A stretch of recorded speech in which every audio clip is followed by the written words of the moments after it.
Hello students. Today we will be looking at the three chemical properties of haloarine, जिसमें से पहला वाला है क्लोरीनेशन, नाइट्रेशन, सल्फोनेशन। रिएक्शन होने का तरीका बिल्कुल सेम है, इसीलिए मैंने ये साइमल्टेनियसली लिया है। बेसिकली हमारा जो हैलोअरीन है वो ऑर्थो एंड पैरा डायरेक्टिंग होता है, राइट। हम लोगों ने ये चीज पहले भी डिस्कस किया है फ्रिडल क्राफ्ट रिएक्शन वगैरह में कि दो it is a deactivating group due to minus I effect, लेकिन रेजोनेंस डोमिनेट करता है और ये ऑर्थो एंड पैरा डायरेक्टिंग होता है। तो जब आप ऐसे क्लोरोबेंजीन या कोई भी हैलोअरीन को लोगे और उसका क्लोरीनेशन करोगे, राइट, मुझे क्या लेना है यहाँ पे Cl2, मैं इसको Cl करके भी लिख सकती हूँ। कंडीशन है आपको लुईस एसिड कैटलिस्ट यूज करना है, जैसे FeCl3 वगैरह डाल दिया मैंने, राइट, और रिएक्शन को डार्क में किया। तो दो अलग अलग यदि मैं मॉलिक्यूल ऑफ क्लोरोबेंजीन लूं तो एक में ऑर्थो पोजीशन से जो H है वो सब्सटीट्यूट होगा और ये आपका ऑर्थो पोजीशन हुआ, और दूसरे में पैरा पोजीशन से सब्सटीट्यूशन होगा, राइट, और दोनों से एक एक H निकलेगा Cl के साथ।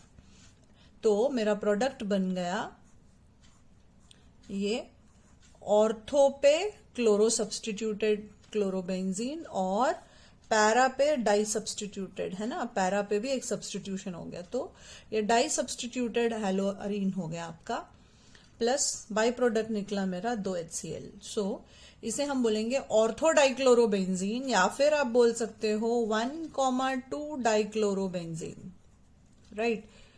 इसी तरह से जो बगल वाला मॉलिक्यूल है इसे हम बोलेंगे दूसरा प्रोडक्ट हमारा पैरा डाइक्लोरोबेंजीन, या फिर हम बोलेंगे इसे 1,4 डाइक्लोरोबेंजीन, राइट। बिल्कुल इसी तरह से हम नाइट्रेशन रिएक्शन करेंगे। कभी भी आपको नाइट्रेशन करना है तो आप क्या यूज करोगे? Concentrated solution of nitric acid. जब क्लोरीनेशन करना है यहां पे आप यूज करोगे chlorine in the presence of FeCl3, और वैसे ही जब मुझे सल्फोनेशन करना है तब मैं यूज करूंगी concentrated solution of sulphuric acid, right. अब देखो इसे लिखना कैसे है बच्चे लोग। मैंने लिया एक मॉलिक्यूल ऑफ क्लोरोबेंजीन फिर से यहां पे, और इसमें डाल दिया नाइट्रिक एसिड। कैसा नाइट्रिक एसिड है? कॉन्सेंट्रेटेड। अब मैं इसे इस तरह से लिख रही हूं, कॉन्सेंट्रेटेड नाइट्रिक एसिड, और मैंने हीट कर दिया। अब इस केस में बच्चे लोग आपका NO2 इलेक्ट्रोफाइल है और OH माइनस न्यूक्लियोफाइल है। तो मान लो मैंने एक लिया तो इसमें से ऑर्थो पोजीशन पे से जो H है वो जाएगा OH के साथ, और इलेक्ट्रोफाइल मेरा सब्सटीट्यूट कर रहा है वो क्या है? NO2 है। सो मुझे प्रोडक्ट मिलेगा एक क्लोरीन में ऑर्थो पे सब्सटीट्यूटेड नाइट्रो ग्रुप, और दूसरे में मुझे मिलेगा पैरा पे सब्सटीट्यूशन किया हुआ नाइट्रो ग्रुप।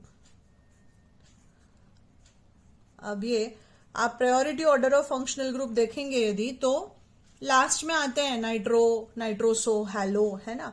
तो हम यहाँ पे नेमिंग जो है वो अल्फाबेटिकल ऑर्डर में कर लेंगे। तो पहले क्लोरीन आता है और फिर नाइट्रो आता है। सो 1-क्लोरो-2 नाइट्रोबेंजीन, और ये हो गया 1-क्लोरो-4 नाइट्रोबेंजीन।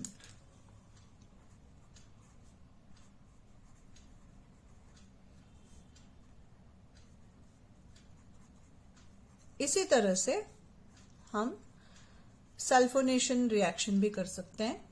तो यहाँ पे 2 नाइट्रिक एसिड लेना पड़ेगा क्योंकि 2 OH निकलेगा ना, एक ऑर्थो से और एक पैरा से।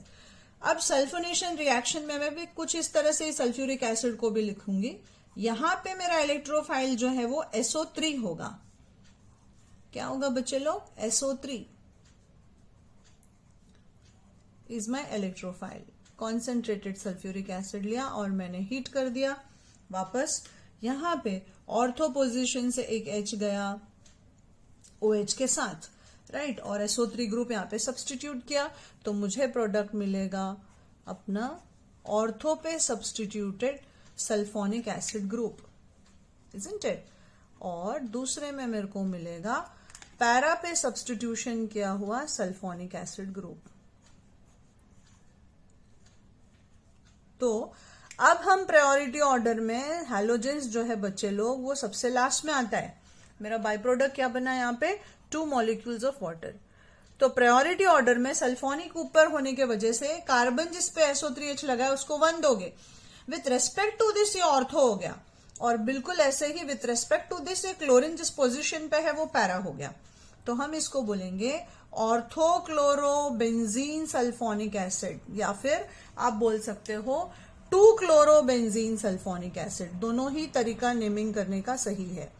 और इसी तरह से आप दूसरे को बोलोगे, इसको यहां पे जो बना है पैराक्लोरोबेंजीन सल्फोनिक एसिड या फिर 4-क्लोरोबेंजीन सल्फोनिक एसिड। ये इसे नाम देने का तरीका है। तो ये हमारा हेलोअरीन का इलेक्ट्रोफिलिक सब्स्टिट्यूशन रिएक्शन, जहां पे एक हेलोअरीन जो है इनमें से कोई भी इलेक्ट्रोफिलिक सब्स्टिट्यूशन रिएक्शन को करने पे हमें ortho and para di substituted products देता है। Please do remember this. क्या देगा?